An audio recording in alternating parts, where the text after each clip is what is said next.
Hello, and welcome to American Dreamland. I'm Max Chavez. I'm Misty Stone. And I'm Christopher Locken. So we're going to do something a little bit different today, and we're going to start with some local news. We haven't really been doing any news, but we probably should start because Art Bell did do news segments at the top of his radio program.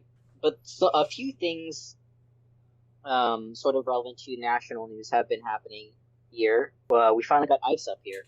It finally made it all the way up here. Yeah. They arrested 6 people at the county court in Oroville, and I think they arrested someone in Chico too. I don't know. There's definitely sightings, and then of course, Chris, as you know, because you were a much better and moral person than me, is we did have ice staying in town to do something. Yeah, no, this is good. They were in the hotel that was right across from the Applebee's. Yes. Very fitting. Oh, yeah. So fitting. Which I also think they actually went to the Applebee's. I mean, they did order food at some point. No, what would be horrible is they DoorDashed Applebee's. They think it will. Going into the restaurant. They were hiding out. I think they only came out a couple times that night, and one of the times was to pick something up. Mm-hmm. Yeah, I did do some ice watching for a few hours, but yeah, I don't know. The other, you go ahead. I was just gonna say, shout out to the guy who tried to defend the ice people by saying that actually it was just Border Patrol, and everything was cool, and they're just trying to protect the community, and you should be mad for yelling at the Oxford or the hotel people. Thank you for that post. We have had a lot of fun, both on the subreddit, both on your Reddit post and in many group chats, just getting your ass because of how funny it was. It's just so dumb. Alright, go ahead. Oh, I was just saying, it's like the worst guy. Of course, the worst guy is going to be a part of ICE, but they're just so insufferable. And that post just shows just the. No, it is. They cannot. They love the taste of boot. They love the taste of boot. And also just I mean, obviously ACAB, but these people are so much worse for cops because it's regardless of how we may feel and where we are on the abolitionist spectrum, it's there is a logical argument for some kind of law enforcement. American policing may be irredeemable, but that doesn't mean we get rid of everything. What the fuck are we getting with ICE or whatever? If these people are breaking crimes, we have police, and then supposedly national security should stop the threats from coming in. So what purpose do we have to have a military that just arrests abuelas? We don't have a reason besides fascism. Yeah. Speaking of fascism, our esteemed Congressman Doug LaMalfa, yes, had a town hall recently, and he specifically picked 7:30 in the morning. And to me, he was thinking I don't these young people aren't going to get up at 7:30 to come yell at me. And he's right. The young people who, by the way, we're a college town, and it's weeks before the semester started, they did not. Unfortunately, as a participant in mutual aid and community activism in this community for several years, I know that actually the leftist and socialist are a relatively small part of community organizing, as opposed to just a bunch of just only mostly unemployed Clinton voters from the 90s and just retired liberal wine moms who love getting up at 7:30. So they were armed and ready. Yeah, and it was national news because my mom from Ohio called me and was like, "You guys did so good dragging Doug." So I just wanted to talk a little bit about Doug LaMalfa. Mm-hmm. He's a fourth generation rice farmer, in quotes.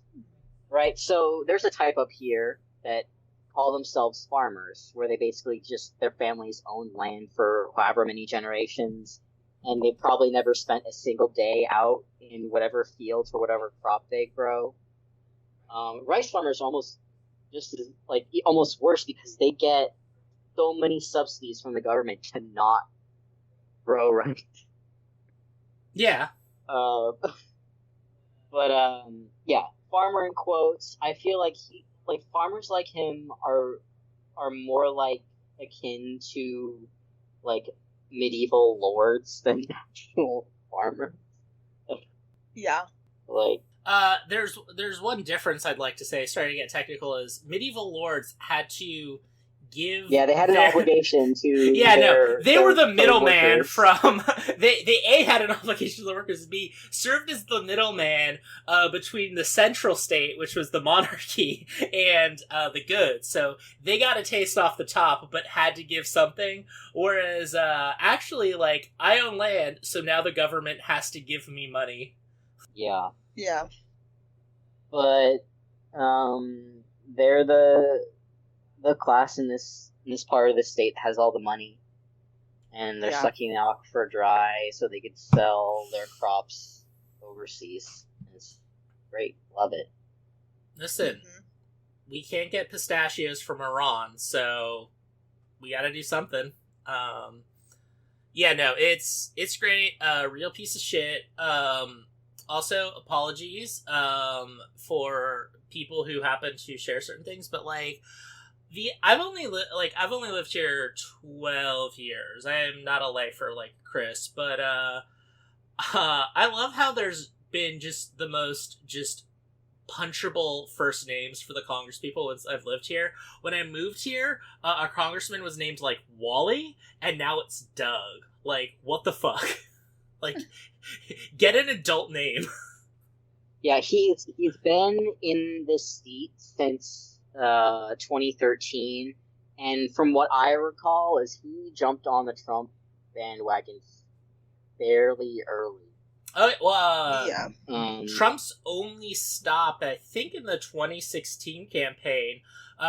For those of you who just have weird, like, news autism, like I do, the 2016 thing of Trump going like, "There's my African American," was in Reading, which is in Doug LaMalfa's district. So, Doug LaMalfa also, I believe, admittedly, this day is a little hazy for me because, like most people, I just had passively the news on, and then Jan 6 happened, and I just watched the news for like 13 hours of like, what the fuck is going on? If I remember correctly, after Jan 6, Doug LaMalfa still gave a speech about stopping the steal on the floor of Congress. So, real solid piece of shit for a long time. Didn't he also say that the fires up here were caused by Jewish space lasers? No, that was Wasn't Marjorie Taylor Greene. Marjorie Taylor. That was Marjorie Taylor Greene. He has more sense to not say batshit stuff like that. Doug LaMalfa is just a standard American fascist racist. He's not a conspiratorial racist. Of like, no. He's just like, ew, they're different, not ew, they're a fundamental threat to civilization. Okay. Yeah. But hopefully, if we can get the districts redrawn, we will be able to get him out. We can be free. Yeah. I am actually, like, amazed that, like, because, like, yeah, LaMalfa's a Trumper, he's also just, like, a fat bitch. Again, previous episode, I did describe myself, my physique, as Russell Crowe in the Road Rage Divorce Dad movie. So, like, I'm not doing this in a body-shaming way, but, yeah, he's a lumpy fat bitch, and like we have, especially like that, he also represents a lot of state of Jefferson territory. So I am amazed that like no just like deranged libertarian guy who dresses up like Paul Revere hasn't taken a shot. at running against him. I realized the problematic language of that. I was like, ever. It's always just whatever kind of like person the Dems are like, I guess we'll have them run and see what happens. Yeah, and they're usually the last one was annoying. I forget what, but okay, so funny story. This is maybe romantic, but like during the last election, first of all, the Democrats had a kind of decent person the last few times. Audrey Denny, shout out if she runs. Best we could probably hope for this. Audrey Denny. Listen, she is the Democrat most likely to win this district with the change, so it's whatever. But the guy who ran, I'll say this for Audrey Denny, not a rabid Zionist, like the guy, like Max Rosenfield or something, who just, like, went on a huge thing after October 7th about, like, just huge anti-Palestinian rant for all of that. And then also, I just remember I heard an interview with him before the election, and then, I forget what it was, but, apparently he, this Max guy personally despises Doug LaMalfa, which, fair, and kind of, like, before an interview, kind of told the people interviewing him, like, hey, you can absolutely ask me about policy, but can you not ask me about Doug LaMalfa particularly? And then the person casually brought up LaMalfa, just in terms of, like, well, the incumbent, Doug LaMalfa, and then he just answers, and then the host then says, and you know what, I just want to take a minute to say, I apologize. I know we said we weren't going to talk about Doug LaMalfa, and he's just like, no, it's fine. I just don't want to talk about personal stuff. Blah, blah, blah. And then they ended up, the Dem was a military veteran, and then they were just like, the host just said, like, yeah, that LaMalfa never served like a pussy. I mean, not one to judge, I'm a pussy too, because I didn't serve either. And then they came back from commercial, and this is after the interview, and the guy just says, like, yeah, I just want to apologize for some of my language. I was just defending my family who served. So, whenever people talk about local journalists, know they're just as much of a mixed bag as everyone else. When the redistricting, like, was first sort of being, like, put into the ether, I was thinking about, like, what would be the way to draw the lines to make the districts up here more competitive for Democrats, and I was thinking you just have to draw the lines horizontally, because you go more than, like, 100 miles inland, it's red, right? But along the coast, it's blue. So yeah, that's exactly, and I was looking at the first draft, and that's exactly what they did, right? They drew a line sort of through Mount Shasta National Forest all the way to the coast. Mm-hmm. Yep. So, listen, I personally have had to live under the thumb of this dirtbag Newscum for going on 18 years now. He was mayor of San Francisco when I went to college, and then while I was in college became lieutenant governor. So, fuck that guy and everything he stands for, and a lot of what he does. But also, hey, God bless him if he can pull this off, because it will be very funny.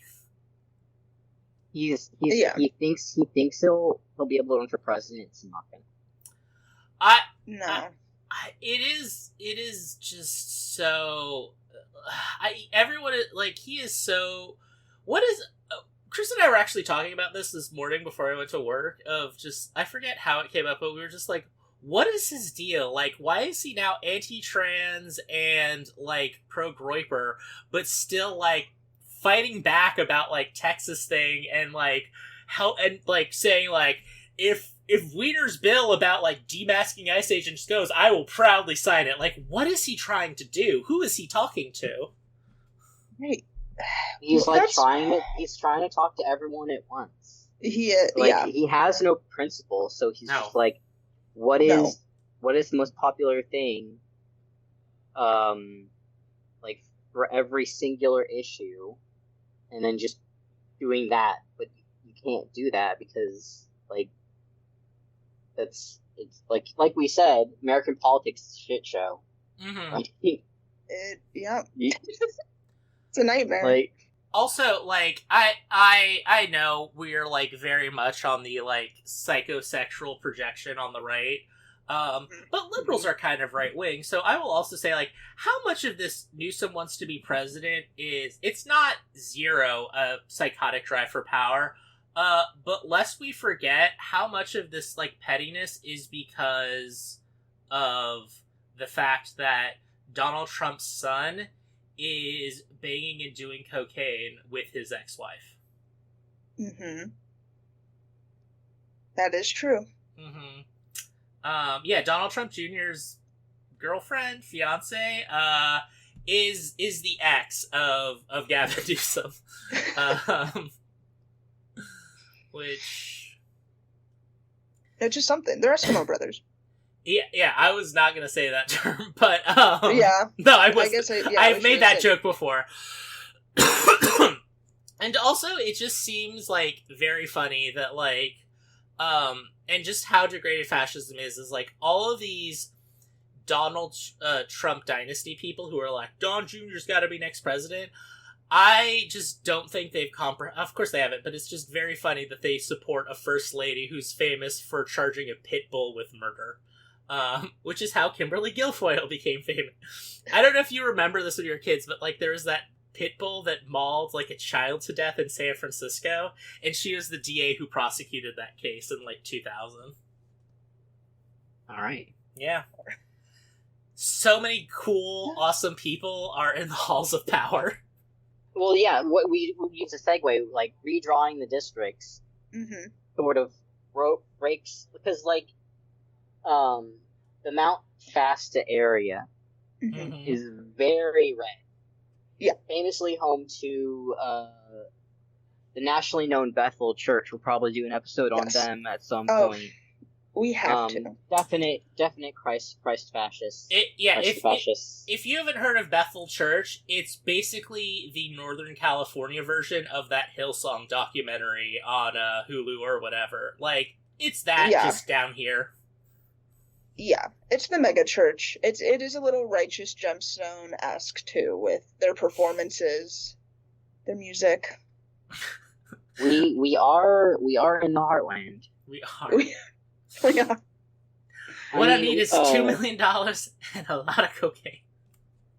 I mean, Chico's a little bit more purple because we got the college there, so we got all the college libs. We got the hospital. Mount Shasta. Yeah, Mount Shasta.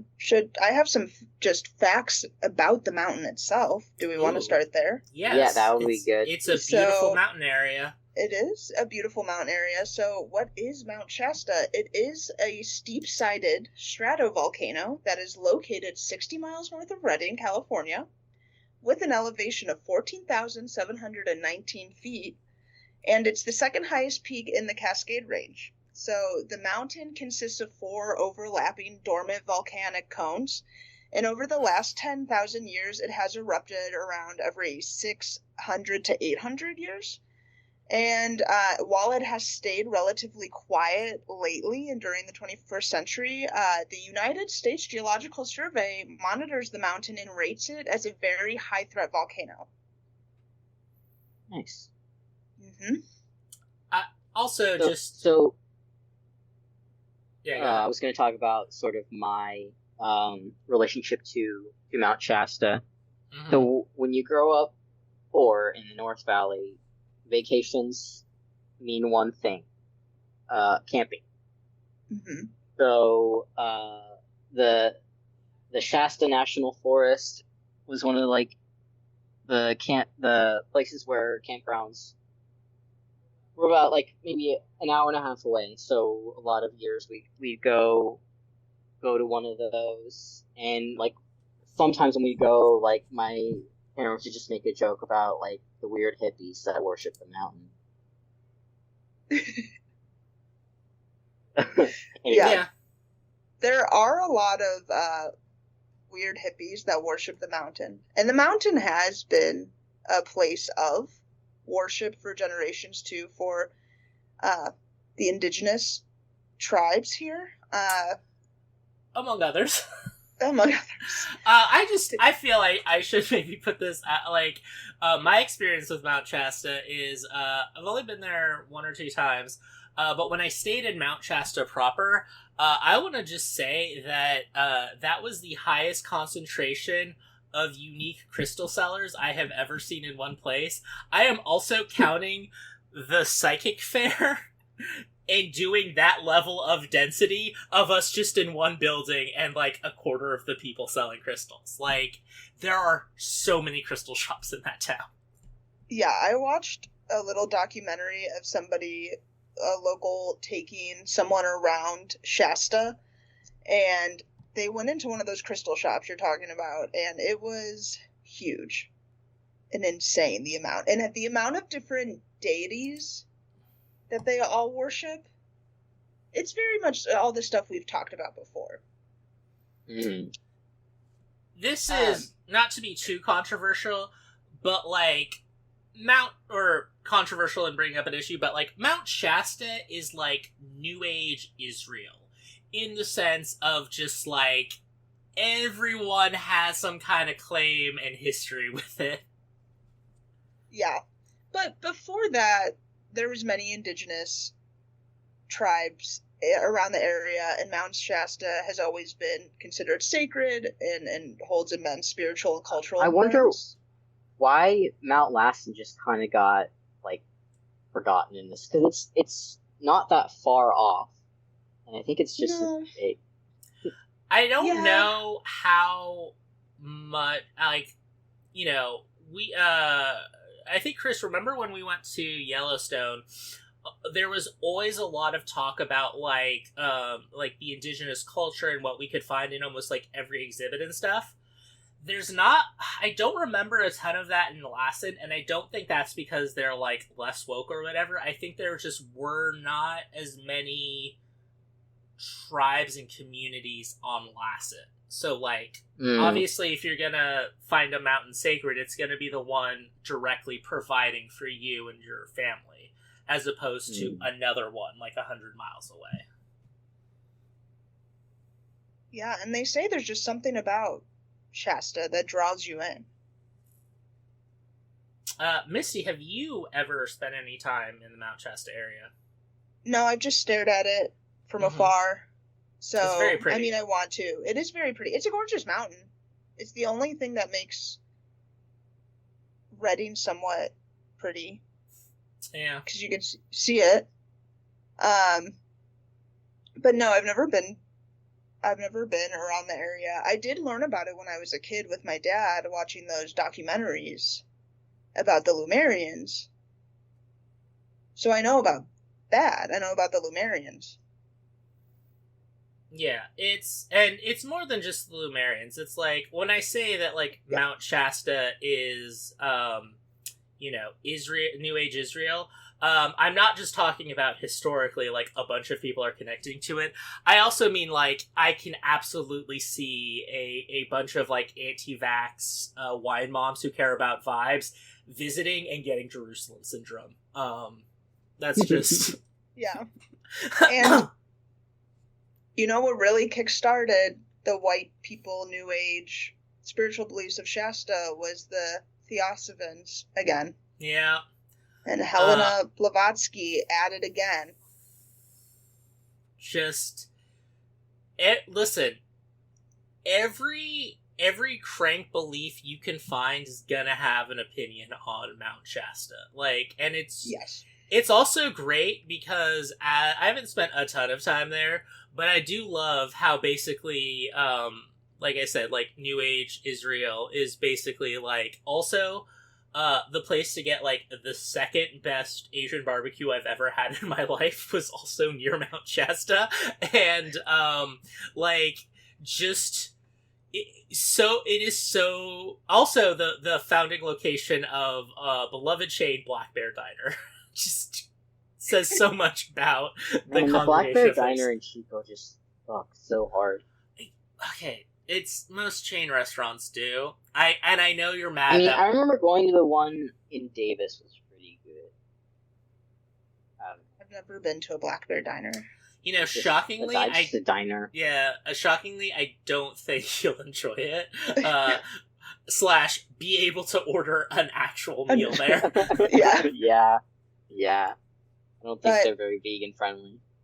I did look up some information on how the Lemurian stuff started. Do we want to dig into that? Yes, tell us more. So Mount Shasta has been a focal point for the belief of a hidden city called Talos, inhabited by advanced beings from the lost continent of Lemuria. So this continent, Lemuria, was first proposed by a zoologist, Philip Scalatar, in 1864.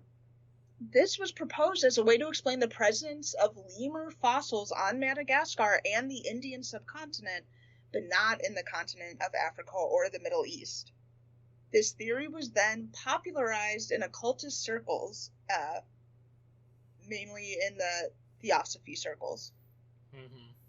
And then in 1905, A Dweller on Two Planets by Frederick Spencer Oliver claimed that survivors of the sunken continent were living in or on the mountain. And then in 1931, Harvey Spencer Lewis wrote a book about the hidden Lemurians of Mount Shasta that is credited for the legend's widespread popularity. This belief has been and continues to be seen in many New Age belief systems. However, the theory of Lemuria from the zoologist was disproven in the 20th century through the discovery of plate tectonics and continental drift. I do miss the era of being a scientist where, like, nowadays, if you want to have an absolutely batshit insane idea, but still be respected in your field, you have to, like, be like that Russian guy who says the Middle Ages didn't exist or whatever, like, where it's like, yeah, he's insane, but his physics is good. Like, back then, it's like, I'm gonna make an insane claim about zoology and still be a foundational author of zoological texts. It's really lemurs is how we got here. Lemur fossils is why. It's so just... I have a feeling I'm going to be bringing up this point a lot, but it is so much, just how much people are like, there's this great mystery in life. Maybe I should research it more to find the answer. No, I'm just going to make up some wild shit and just settle on that. Yeah. And, you know, with the Lemurians, so people believe when you go up into the mountain, like, you can come into contact with them. And some people think they're good and some people think they're evil. I watched a documentary, and this woman, Virginia Patrick, who they just described her as a Christian commentator, she said that the Lemurians are manipulating people so that they can abduct them and change their DNA. And she also claims that they are going to try to live among us and sleep with us. So, callbacks to our Nephilim episode. Yeah. Yes, back to the Nephilim These episode. unearthly beings are trying to cut us. Mm-hmm. Yes. And then on the other side, they had Ashlyn, who was a shamanic hypnotherapist. And she believed that they transform the area and live at the fifth dimension, with their goal helping us live in peace and harmony, bringing us to the fifth dimension. So back to the starseeds. So I was thinking this past week about all this dimension stuff, and I had a bit of an epiphany. So my thinking is why all these new age religions and all of this stuff, they're so obsessed with this interdimensional stuff, because most of the mystery has been taken out of the heavens, right? Back before, like, the quote-unquote age of reason, right? Like, they look up at the stars like, oh, just wonder, but now that we know more of what's out there, they have to, like, find some other sort of structure for, like, the quote-unquote other place. So they've kind of retreated to, like, this interdimensional stuff. Yeah, which I think is a good place to go, because I don't think we'll ever be able to know if there's anything quote unquote between dimensions or whatever, or in other dimensions. I think we're always going to be limited to our four dimensions. Also, just gotta love people who are just like, the very American, because we're talking about American mindset of just like, no, you have to have an answer. Like, you know, going back, like, the origins of Abrahamic religion is basically like the people who are really keeping up that tradition are like these Orthodox, you know, rabbis who are just like, no, the point is we have these like limited texts, but they are so infinite and and complex. It takes basically all of human existence to begin to understand them through constant debate and engagement. And again, some of the things we do know, like angels are like very like we can't process angels because they're too advanced, and like the very ancient Hebrew version of the one God was like this unknowable thing that controls the forces of the universe but is so far beyond us. And then like, you know, the American version is Jesus is your friend who's going to tell you everything. And we have this American thing of like, I don't know if this happened in other countries, but like you talking about how we always go to dimensions. I was thinking of one is how like when we discovered how to make electricity in like the 19th century, we were just like, all right, electricity, it will cure cancer. Like, and then now all this bullshit about AI, going back to our AI episode, was just like, here's something that is tangible, but I am not smart enough to understand. It will fix all of my problems. Yeah, I mean, Shasta also has a lot of UFO sightings, Bigfoot sightings, and just interdimensional beings in general. They don't have to be Lemurian. They could be any interdimensional being, I suppose. Well, I think there's definitely some debate and controversy whether they are the Lemurians or like other kind of like. There's also there was a cult based around there called the Ascended Masters. It's been a while since I've read up on them, but like I don't know if they're connected to Lemuria, but definitely tied into like ancient civilization and truths buried in Shasta. Are the Ascended Masters? Are they a part of the I Am? Movement? Because they still have churches up there. Oh yeah, they're still in Shasta. No, they're killing it. Yeah, they're killing it. They're still up there. So in one of the documentaries I watched, it was just this guy in the local area taking the journalist around town, and they say the I Am Church works with the Freemasons now. Well, now. So, I have to ask. That was his plan. Yeah, I was gonna say, is this like a Louis Farrakhan telling members of the Nation of Islam to read Dianetics, or is this like all the people who argue with me on the internet are Hitler? Every group that I disagree with is the Freemasons. Yeah, I don't know. He was just like, they've become corrupt now. Because he was like, there's some of their teachings that are good, and I like some of their teachings, but they're corrupt now. They work with the Freemasons, and they'll come in and cut down trees and work with, like, the government to destroy the area. Yeah, it's great. I gotta say this. The thing I love about Shasta, and I'm thinking of the town of Mount Shasta in particular, and I think this is legitimately one of the reasons why it is so popular a destination, is, like, I remember that, like, a lot of the things they talk about, like, feeling and stuff, I felt a lot of it, like, at points when I was, like, on that road trip, I was mentioning that Chris and I took, like, when we were in Yellowstone and then just kind of driving through Montana, I got similar feelings to, like, the last time I visited Shasta, because there is so few places, not only in America, but I think on the planet, you are, like, have this perfect connection of, like, civilization, because, like, you can still get things. Like, you can get Amazon packages at Mount Shasta.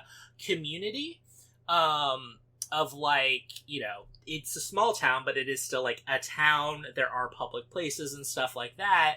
But also, while it's probably going on behind the scenes, I gotta say, I love the lack of, like, you know, crude commercialism. Like, you know, everyone, like, you know that there were, if they could, they would, they'd make a a funky gift shop about like Mel's Hole and everything. Like everyone knows that Salem and whatever is just like a bunch of it's like, oh, look at all our witch stuff.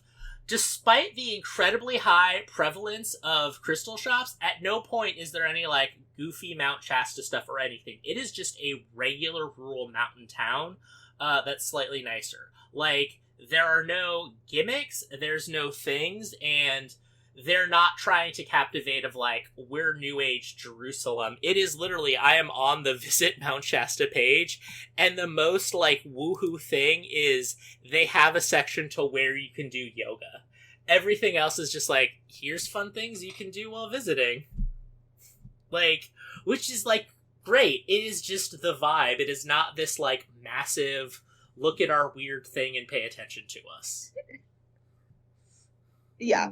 It really is just a hodgepodge of like people that are like more normal, and then all the others who, there's a lot of transplants up there too, at least from my understanding of the documentaries, where a lot of people, they say they just get called there.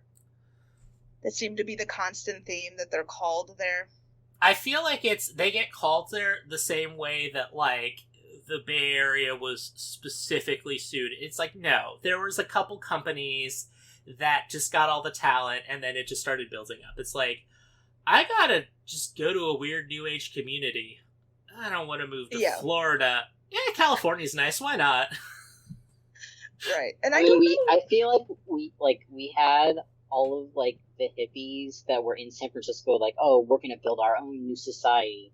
So where do they go? They're going to go up north because it's a lot cheaper living up here, right? So they went up here and like tried to do their commune thing, and that failed miserably. And then some of them just stayed here, and it sort of just started that way.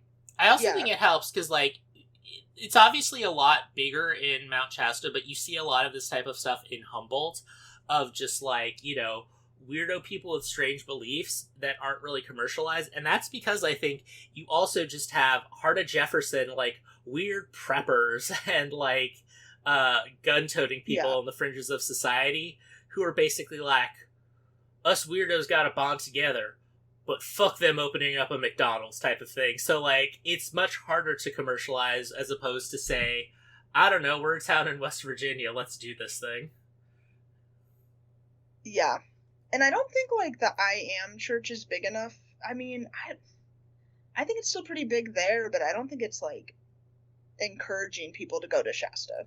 No, it's definitely one of the more well-known, like, weird cults, but it's, like, it is still, it's not, like, a secret conspiracy like the family or a certain church that was founded in the city I grew up in with celebrity aspirants.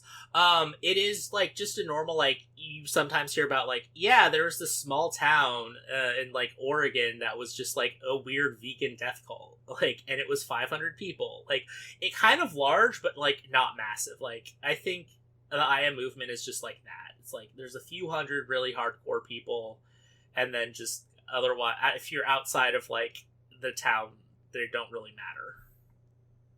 Yeah, I think they still have other temples in other towns and cities, and they're part of the Saint Germain Foundation, which we should do a whole episode on Saint Germain and people who follow Saint Germain, because he has become like a folk legend in so many things. Like he's one of the ascended masters in the I Am movement, along with Jesus. So really how they work is they consider themselves Christian, but they do incorporate reincarnation. So all the ascended masters are individuals who have left the reincarnation cycle. Also, I was going to say you can contact them by going to the top of the mountain and talking to them. Also, Saint Germain is a really good argument that America is not a citizenship or a place of birth. It is a state of mind. Because, my God, was that dude a fucking con man? Like, if we do an episode, like, I think QAA did an interesting episode if you want to primer everything, but my God, was that man just ripping people off in Europe so fucking hardcore. It was great. He really was. He was a character. I'll give him that. Yes, he was. He was a character. I mean, respect, honestly, for getting into the French aristocracy like he did. Like, love it.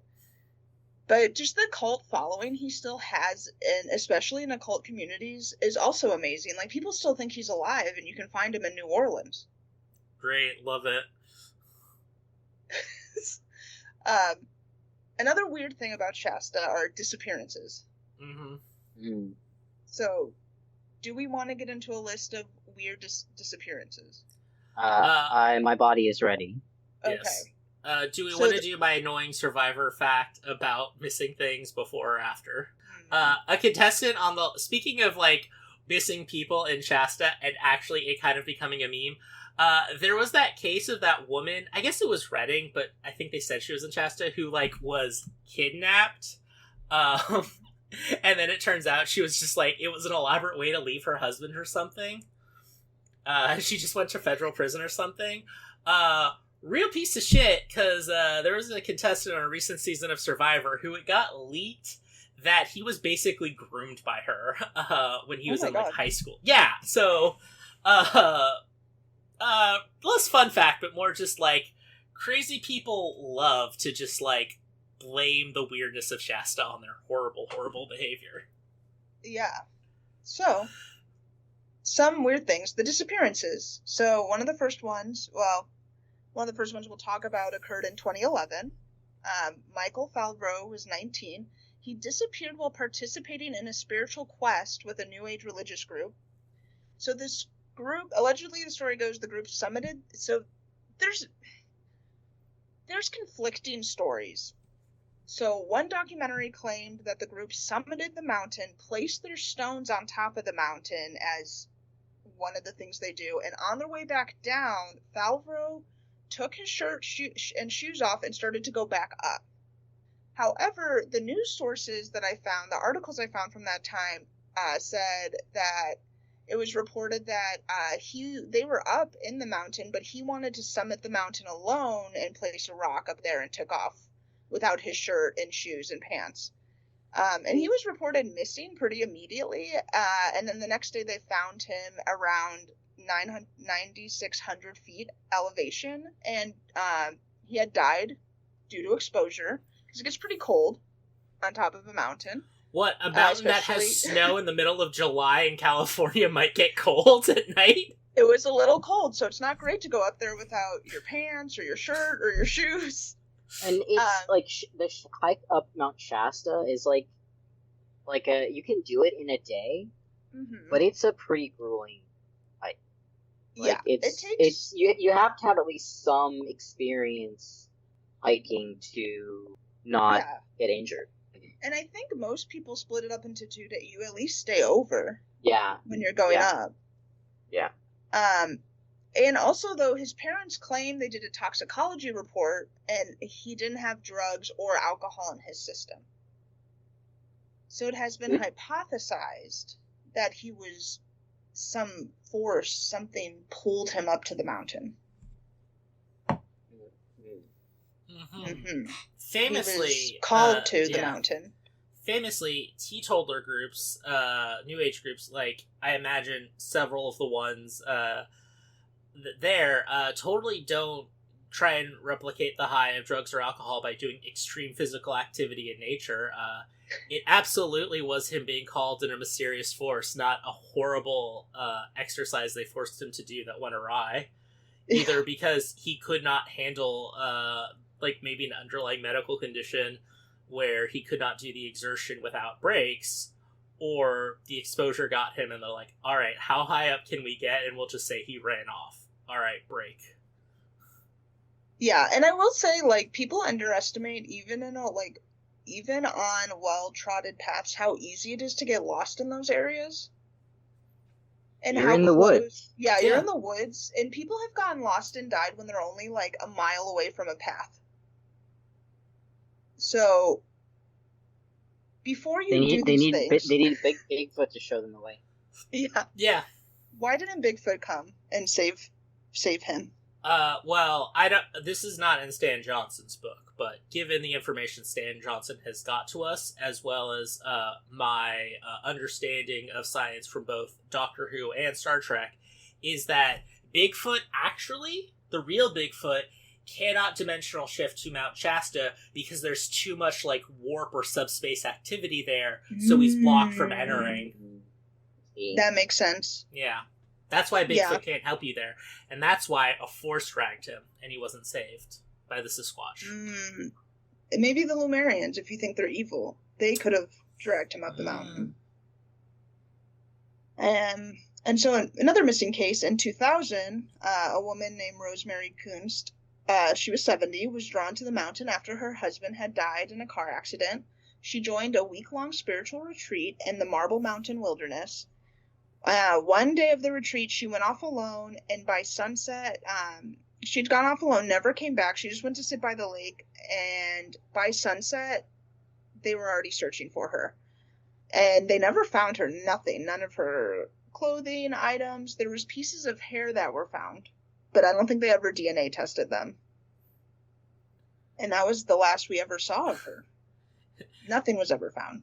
This just reeks of, like, that guy who went to John McAfee's flight school and died because the instructor was just, like, McAfee's 19-year-old nephew or whatever, who needed a job and wanted to live in the yoga compound. It's just like, let's just do yoga and drugs. Oh, fuck, we were not able to do our front business very well. Oh, shit, we lost an old lady. Yeah, I guess she's just sitting by a lake, and they said they searched everywhere around the lake. But also, I will say again, people have gone missing very close next to populated areas and haven't been found for decades. Yeah. So I don't know if I necessarily believe she was disappeared by the Lemurians or a time vortex. Mountain lions don't really leave anything behind. Yeah, there's that. I think the difference is it's like, you know, a lot of those people of like, oh, we didn't find the remains for decades, are people who are like, I went hiking by myself and left at 5 a.m, and then we started looking like 2 days later, and, you know, it was hard. Whereas both of these cases are just like, no, we were around people who have serious motive to not say they were responsible for a murder and allegedly started looking immediately. I don't know how many cases are like that. Most of those people who die a mile from the trail are like by themselves or only with one other person, and they aren't really explicit about telling people where they're going. Yeah, because I think they asked the, like, head of that retreat, they were like, well, do you think she was suicidal because her husband just died? And he was like, no, she told me where she was going. She seemed okay. So I don't know. I don't know if they ever looked in the lake. Yeah. Also, super weird how every time someone is going to kill themselves, when people say it, they always go, yeah, he was very depressed and we knew there was a problem. Yeah. They totally don't go, everything seemed fine, I wish I had seen the signs. That's never happened. My favorite missing case out of this documentary I watched was, so at the base of Mount Shasta, a family was camping when their 3-year-old son disappeared. The boy ended up in a cave where he found his grandmother.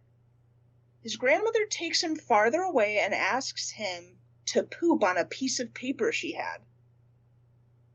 Suddenly, he realizes he isn't talking to his grandma, but something non-human. And then, after around 5 hours of him being missing, the boy is found on a path nearby, just like half a mile away where he went missing. It was a ghost with a scatfish. Yeah. And so, it was then... Hey, I can tell you what it wasn't. A kid with issues with object permanence and a pedophile who, you know, found something he could use. Totally wasn't that. So, and then it was claimed that the grandma had been camping in that area 3 weeks earlier and woke up to a stinging sensation on her neck and noticed a small hole there when she woke up on the base of her neck. That was later proven to be false, though. The person that came forward was not the boy's actual grandmother who told that story. That is I gotta say, that's a fucking power move. Like, I know a lot of people will say, I don't know why this is the example I thought of, but like a lot of people will go like, Meghan Markle's dad is kind of like just kind of I can't believe he's selling out like that, of just like, oh, my daughter, give me money. At least he is technically the biological father. That is a bold move to say, I'm the grandmother, let me go into the story. No, I'm not. Just like, what was the family gonna do? Yeah, that's her grandma. Like, who the hell are you, lady? Yeah, I don't know, but the theory about this being that wanted his poop, it was trying to get DNA from the boy, like to genetically copy the child. No, to make a chimera. Ooh. An animal-human hybrid. Yes. I believe it's actually a homunculi, where you take bodily fluids, and then if you're a medieval wizard, make a statue or whatever that you can control. So, this boy met a weird wizard that took the form of his grandmother in the woods. Just... Come on, man. The last one they talked about was this guy, Jack Thorne. He is an indigenous man who lives and grew up near Shasta. He was always warned by his family not to go past the tree line. And despite these warnings, he goes camping right above the tree line with his girlfriend at the time. And during this trip, he spots two gigantic people standing on a nearby hill. He said he became really nervous and scared, and he closed his eyes 3 times, and by the 3rd time, they were gone. Yeah. So are we thinking Nephilim or Bigfoot? Remember, Bigfoot can't jump because of the vortex. That's true. I think these giants were too human-esque. Nephilim? Yeah. Nephilim. But he did say while he was scared of them, he also felt welcomed and accepted by them. I mean, there's definitely some Gnostic texts that say the Nephilim are not inherently evil. Right, and like we talked about in the Nephilim, though, typically it's just women who are drawn to them, though. Well, you have to remember that indigenous people have a much more... What's the stupid white people thing about, like, oh, they have a better understanding of... Like, the noble savage bullshit. I think it's two-spirit, but, like, so we'd have to have been two-spirit. No, I'm talking about... Not... That's a specific, like, thing and concept among certain tribes. I'm talking about just the general, like... bullshit about, like, I don't know, just like they understand the earth better and blah blah blah. So you're saying he was connected to these beings? Yeah. So I guess with these disappearances, though, we see these themes of, like, are these beings, whoever they are they evil? Are they good? Do they want to genetically test us? Do they want to breed us? Or do they just want to stand in front of us and give us very confusing emotions? I think it's just confusing emotions. This is basically, and that's part of the magic of Mount Shasta, is because it's not so commercialized, you just find a weird thing and you just accept it, but you can allow the other things. You don't need to be right. You don't need to have the fight. It is just whatever makes you think you understand the world, but, like, in a very American way. It's like, I have an answer, I'm not going on any further.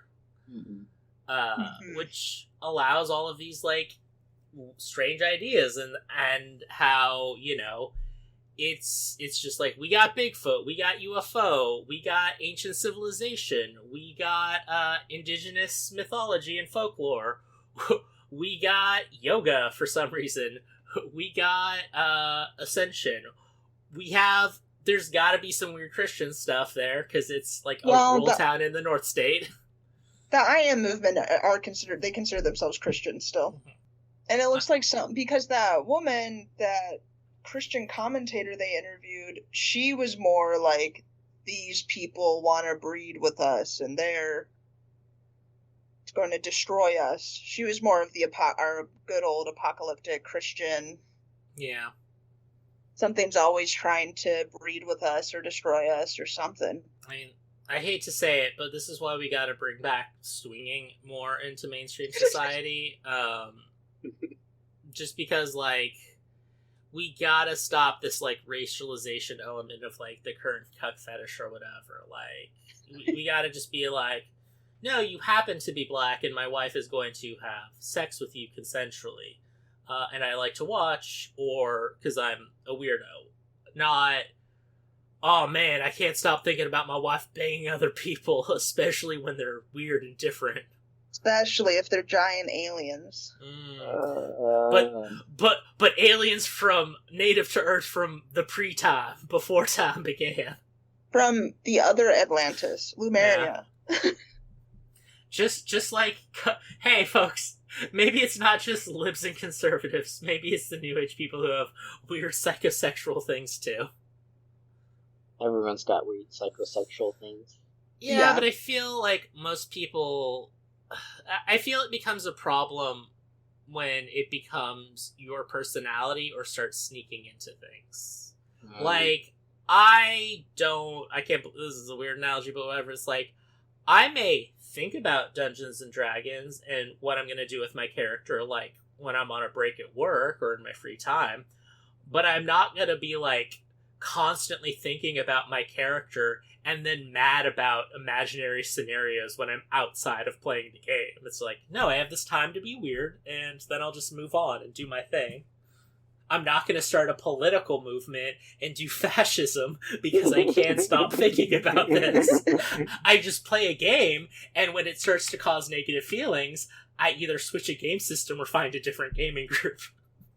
Well, how do we feel about Mount Shasta just being like a portal, like a vortex? Like people that disappear are getting, and then when we never find them, like that one older lady, are just like go into a time vortex or something. I mean, I feel it has to, like, that is one of the things, is, like, what does it connect to? Like, I'm not super strict on, like, continuity or canon and stuff, but, like, I want some internal consistency. And it is hard because, like, well, where is the other thing? And is it just you accidentally find it? Is it, like, people are kidnapping? Like, those mean very different things. Well, right. Like, if we could have, theoretically... I don't know, some portal that zapped you accidentally somewhere, where would it accidentally zap you to?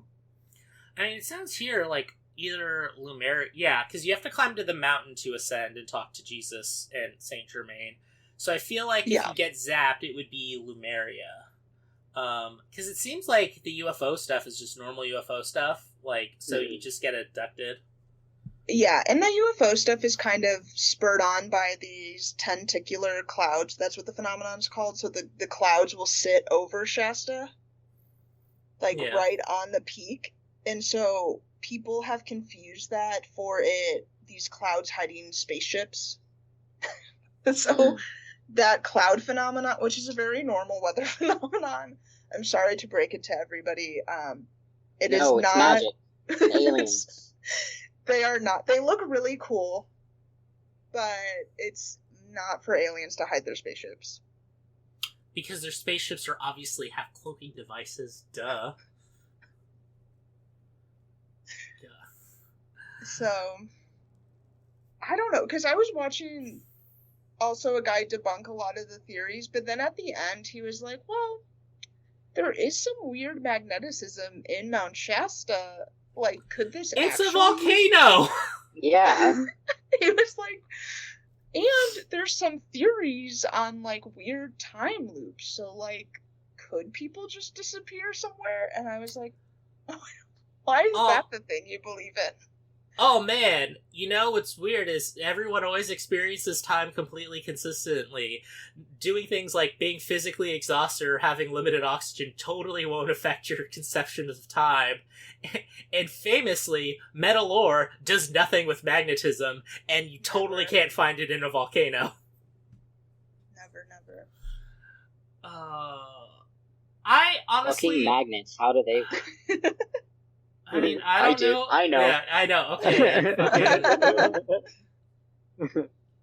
I honestly, like, it can get annoying, especially when it's just like, you're just propaganda by the Illuminati.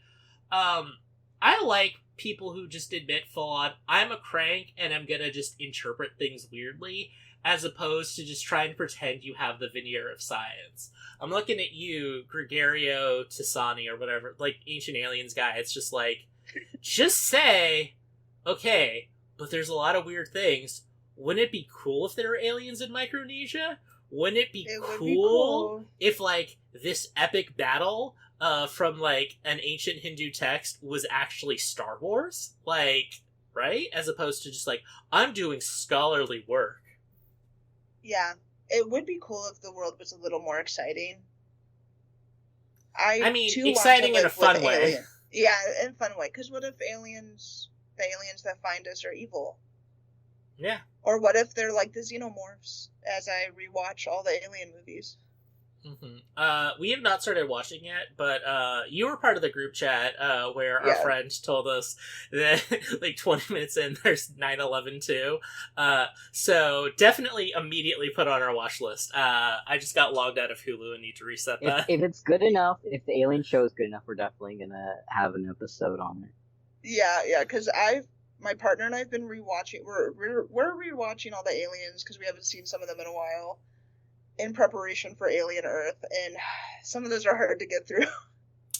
Are you? Which one are you talking about? The later Ridley Scott or the Joss Whedon one that was made by a weird French guy? Which one's is that? Resurrection. I have more fun with Resurrection than I did with Alien 3. Was that Fincher 3? David Fincher, yeah. Yeah, it was 3. Of course, 1 and 2. Like, 1's always a classic. Yeah. 2 is just great fun. I don't know if we've said this on the podcast, but we know the story of this is probably apocrypha, but I love the story of Cameron's pitch for Aliens. Oh, just writing the alien title and then the S and then made it a dollar sign. I mean, yeah. I do just love James Cameron as a person. He's just one of my favorite people, I think, that he just exists to go see the Titanic and make the Avatar movies. In a weird way, James Cameron gives me, like, somewhat hope for humanity, in the sense that it's, like, he's, like, I don't know if he's actually crossed the line, and, like, I don't think he should be spared by the revolution, but, like, every billionaire has to be, like, even if they do some things that are at least, like, fun and interesting, it's, like, they're also just insane and, like, evil, dark, and, like, sell to Moloch. Whereas, like, James Cameron is just like, no, I'm gonna do the fun stuff, and I'm just gonna be kind of an asshole in person, but not in a kill the poor way, more in just, I yell at my workers a lot when they mess up, and I'm not a big fan of unions. So, he's basically, like, he basically has the negatives of, like, a small business owner in a big city. But also has the benefit of doing cool submarine stuff and making the Avatar movies. So I think that's worth it. Yes. Oh, James Cameron. Oh, also, I'm gonna mangle this quote, but also one of the greatest things ever said by a human is like, I don't need to go to the movies anymore, because I have the greatest movie theater of all. It's called my mind, and I see it every night when I dream. Oh, speaking of dreams, I have at least temporarily stopped my daily routine of a mid-joint. Try and get in touch with my subconscious and remember one of my dreams. Because in one of the previous episodes, I mentioned that I hadn't remembered a dream since college. Mm-hmm. Which is not just because of the weed, because I stopped remembering dreams before I started smoking weed. But I figured the weed wasn't helping. So hopefully, I have my dream journal right next to my bed. So I'm gonna see if I can remember a dream. And once you start remembering dreams, Chris, you can astral project. That's right. Or remember your past lives and continue the tradition of the revelation, I don't know, climbing up Mount Shasta, so we have an excuse to go to Mount Shasta. Because I think it'd be really fun We should try and... I mean, actually, I think I'm the only one that would be in a physical condition to actually try and hike up Mount Shasta. I mean... I can hike. That's his nice way of saying I'm the outcast.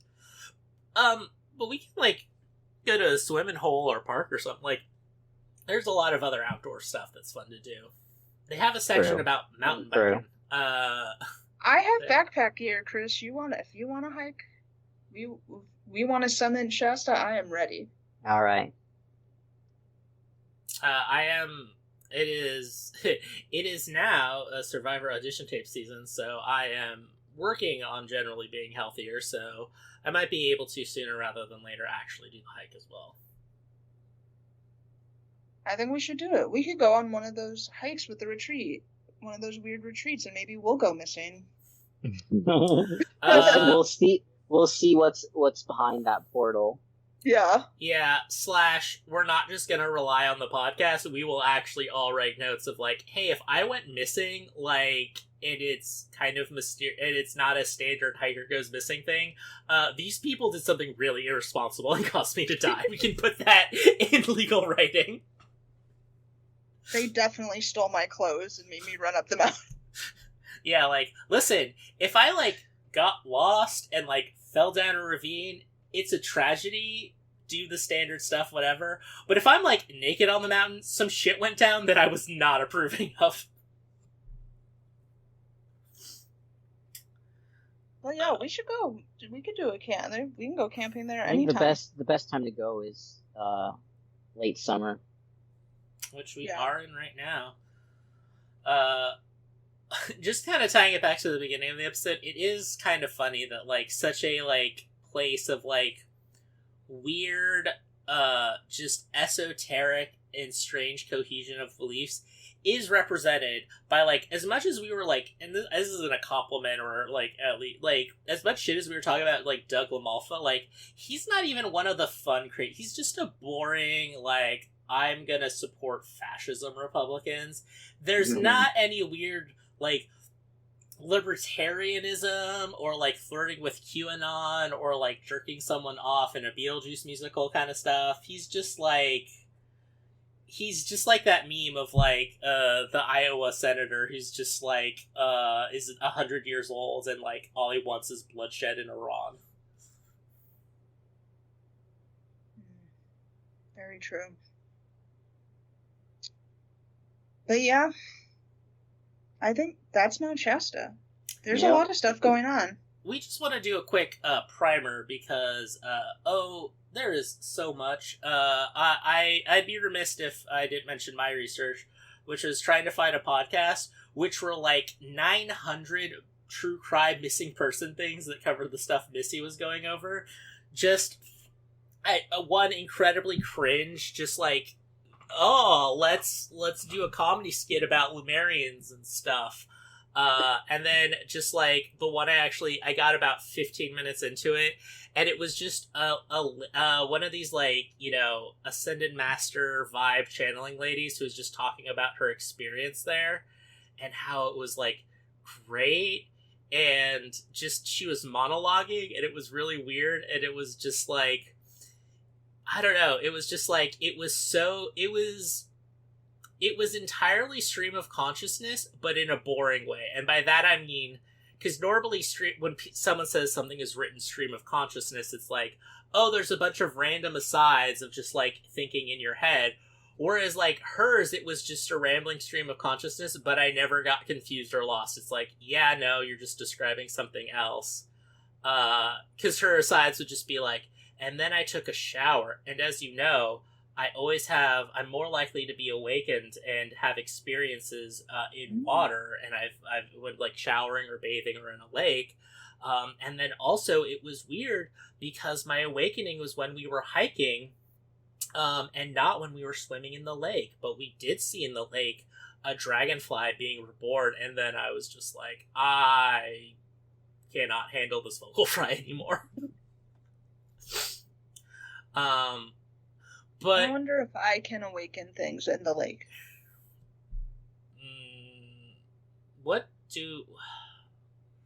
I don't know.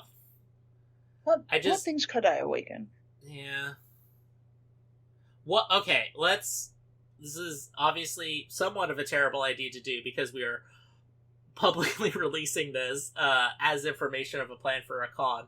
But you know what we haven't really talked about of all of the things we've talked about: UFOs, ancient civilizations, Bigfoot. We haven't talked about a Nessie, and I don't think there's really a good American Nessie. So maybe that's what you could awaken: the sea beast under Lake Shasta. Yeah, we do need a sea beast.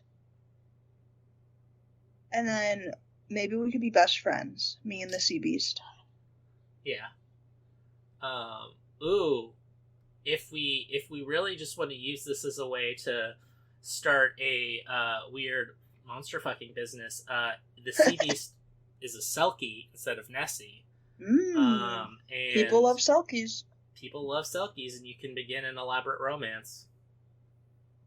Yes, the romance with the Selkie. On that me and note, the Selkie. No, on I that think note, we'll end the episode. Well, I feel I should mention the note of I inadvertently am doing the psychosexual thing because we usually, when we do these events, your partner comes along, like the psychic fair, probably camping. So if you have sex with a Selkie in Lake Shasta, you are cucking your partner who will be with us. That I can't do that. I can't cheat on my partner. No, I'm not saying you're gonna do that. I'm just saying, like, god damn it, we're doing the weird cuck projection. Or at least I am. And on that note... this has been American Dreamland. I'm Christopher Locken. I'm Max Chavez. I'm Misty Stone. See, we did it out of order, and you guys didn't know. We didn't know what to do. We struggled. This is why we need structure.